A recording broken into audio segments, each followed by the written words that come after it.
আজ দই বড়া করব। দেখো, বিউলির ডাল ভিজিয়ে রেখে দিয়েছিলাম 6 থেকে 7 ঘন্টার মতন। তারপর এটার জল ছেঁকে ভালো করে ধুয়ে মিক্সিতে পিষিয়ে ভালো করে ফাটিয়ে নিয়ে বড়া করে নিয়েছি।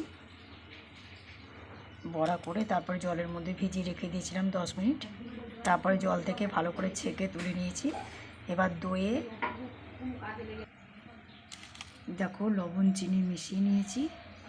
এবার এটা ভালো করে ফাটিয়ে নেব, তোমরা দেখতে থাকো। দেখো, টক দইয়ের মধ্যে চিনি লবণ দিয়ে ভালো করে ফাটিয়ে নিয়েছি। এবার জিরে গুঁড়োটা দিয়ে দিয়েছি। এবার এটা মিশিয়ে নেব, নিয়ে বড়ার মধ্যে ঢেলে দেবো। গোটা জিরে ভেজেছিলাম, তার গুঁড়ো এর মধ্যে মিক্সড করে দিয়ে দিলাম। এবার উপর থেকে একটু ছিটিয়ে দেবো, একটু ছিটিয়ে দিলাম। আমার দই বড়া রেডি।